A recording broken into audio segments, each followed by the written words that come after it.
pemirsa, baik lagi di Negeri Seribu Candi bersama saya Ayu. Dan sekarang Ayu sudah berada di salah satu candi terbesar di Indonesia, khususnya di Pulau Jawa. Pastinya pemirsa semua tahu dong candi apa itu? Ya, Candi Borobudur. Penasaran? Ikuti Ayu ya.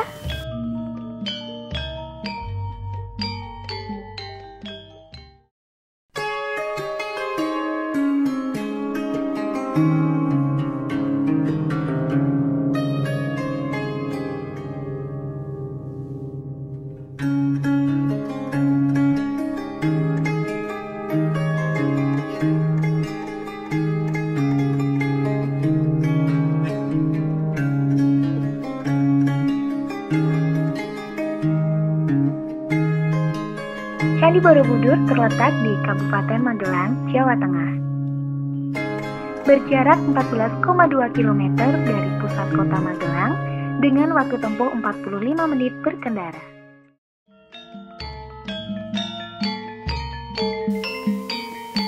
Oke pemirsa, sebelum memasuki area Candi Borobudur, kita diwajibkan untuk memakai sarung batik untuk menghormati Candi Borobudur yang merupakan tempat ibadah.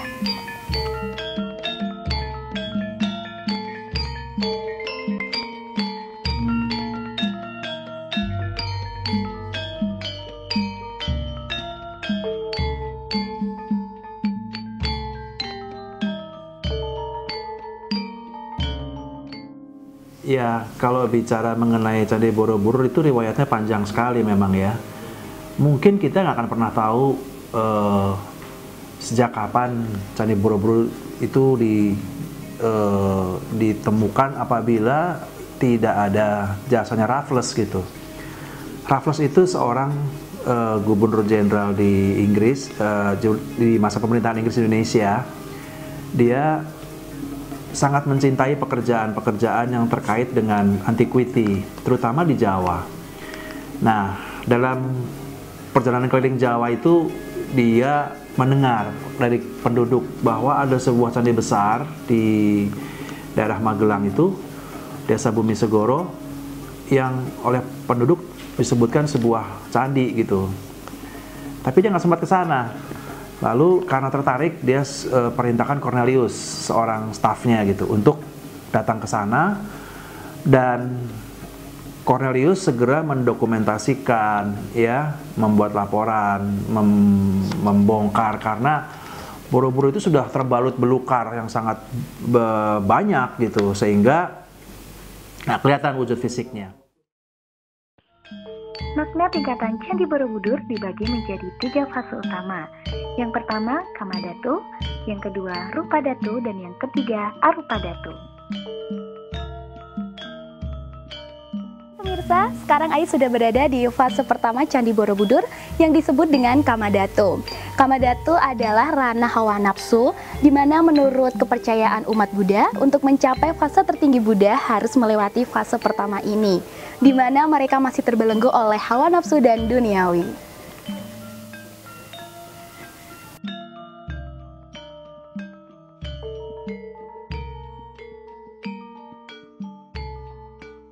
Fase kedua ini disebut dengan Rupadhatu. Rupadhatu adalah fase yang hampir sempurna, namun masih terikat oleh rupa dan bentuk wujud manusia, seperti dilambangkan oleh relief ini yang masih berbentuk manusia namun terbelenggu oleh dunia.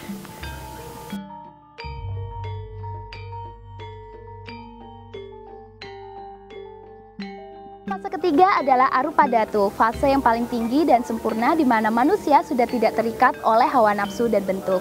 Bagian atas disebut Arupa, di mana melambangkan nirwana, tempat Buddha bersemayam.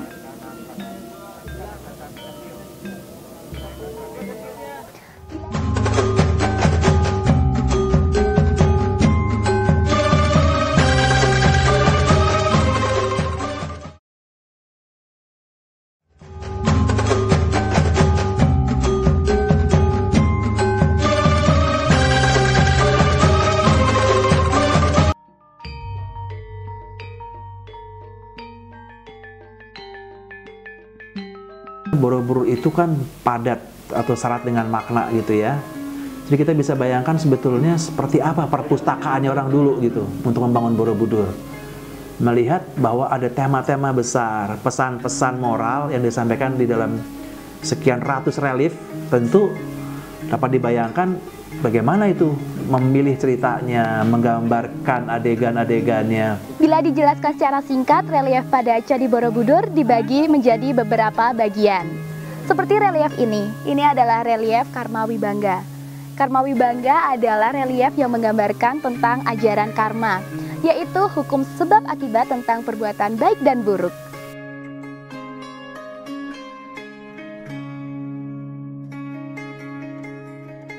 Relief yang kedua adalah Lalita Wistara yang menggambarkan tentang riwayat Sang Buddha. Di sini terlihat Sang Buddha sedang mencukur rambutnya untuk menjadi pertapa.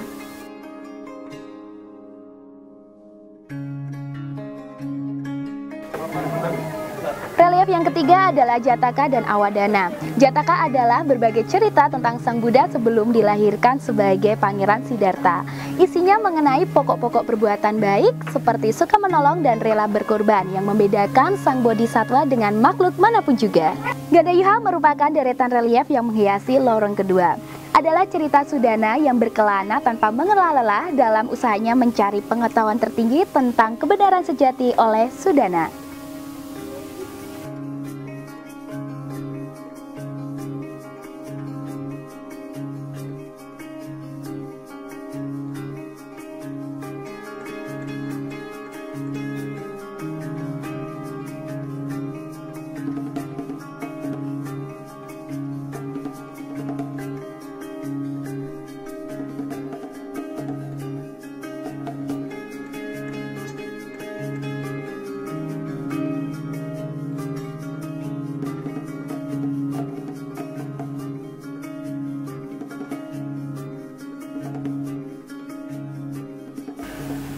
Nah, kemudian mengenai arca Buddha yang ada di Stupa Besar, memang itu kontradiksi ya. Memang ada yang mengatakan bahwa ya begitulah arca yang tidak sempurna gitu. Karena yang sempurna itu seperti apa kan kita nggak tahu.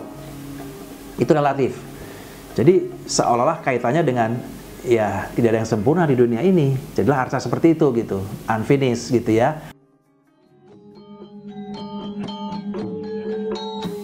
Sekarang di sekitar Ayu sudah terdapat batuan-batuan yang tersusun rapi. Batuan-batuan ini adalah buku-buku atau pondasi awal dari Candi Borobudur. Dan pada akhirnya batuan-batuan ini disimpan di Museum Borobudur karena merupakan batuan asli Candi Borobudur. Dan jangan kemana-mana karena setelah ini Ayu bakal kembali dengan liputan Hari Raya Waisak, Hari Raya terbesar umat Buddha.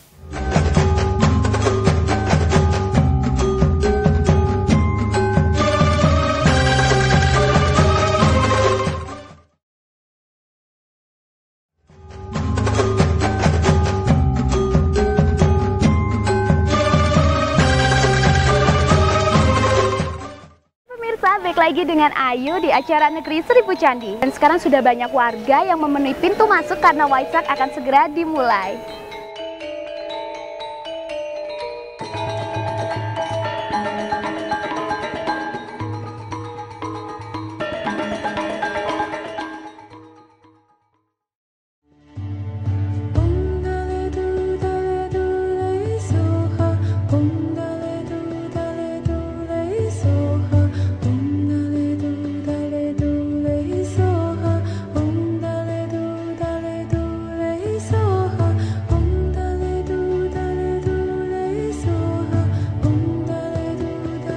Hari raya ini merupakan hari raya terbesar umat Buddha, sama seperti hari raya Idul Fitri untuk umat Muslim dan hari raya Natal untuk umat Kristiani. Lalu mengapa bisa disebut dengan hari raya terbesar umat Buddha? Karena memperingati 3 peristiwa. Yang pertama kelahiran Siddhartha, yang kedua pencapaian penerangan sempurna, dan yang terakhir parinibbananya Sang Buddha.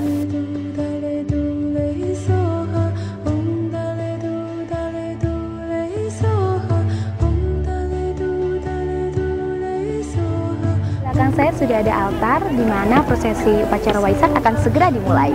Pelaksanaan upacara Waisak akan dimulai setelah matahari terbenam, lalu akan diawali dengan para biksu berdoa bersama serta mengelilingi Candi Borobudur. Setelah itu acara akan diakhiri dengan pelepasan lampion sebagai simbol harapan dan doa mereka.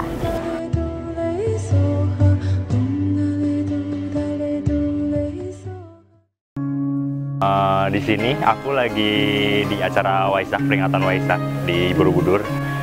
Di sini ada peringatan tiap tahunnya General Waisak itu, dan di sini ada beberapa acara yang cukup menarik buat aku, dan salah satunya ada upacara yang di prosesi yang dibendut sampai nanti malam di puncaknya itu ada penerbangan yang 1000 lampion itu, dan itu acara kita yang menurut aku paling menarik di sini. Waisak sendiri menurutku itu suatu kegiatan keagamaan menarik dan sangat sayang kalau misal dilewatkan.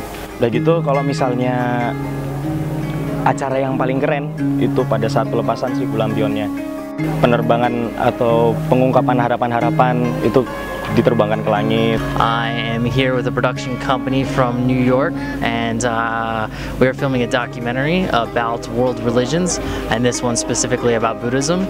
And we're documenting this event following one character. His name is Bodhi. We're just documenting his journey and his experience and what it's like to go through this process.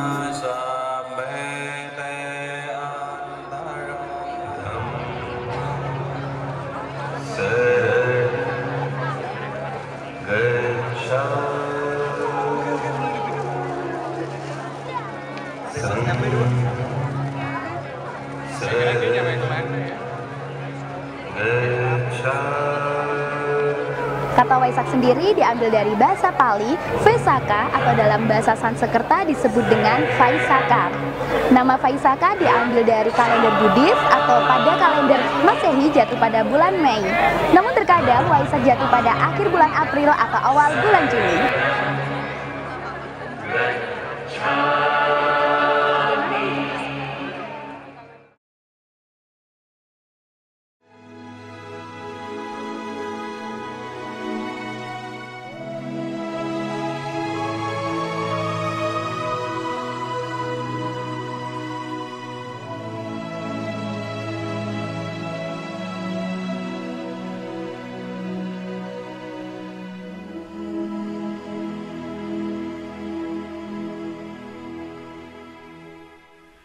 Om tare tu re mamayu pune jana pute guru. Indonesia adalah negara yang kaya akan kebudayaan. Hasil dari cita rasa dan karsa dituangkan dalam berbagai bentuk seperti Candi Borobudur ini. Bangunan yang megah, bersejarah, dan nilai yang tak terhingga. Untuk itu, kita sebagai warga Indonesia wajib untuk melestarikan dan menjaga kebudayaan yang kita miliki dimanapun kita berada. Oke, akhirnya kita sampai di penghujung acara. Ayu pamit, sampai ketemu di Negeri Seribu Candi episode selanjutnya. Selamat sore!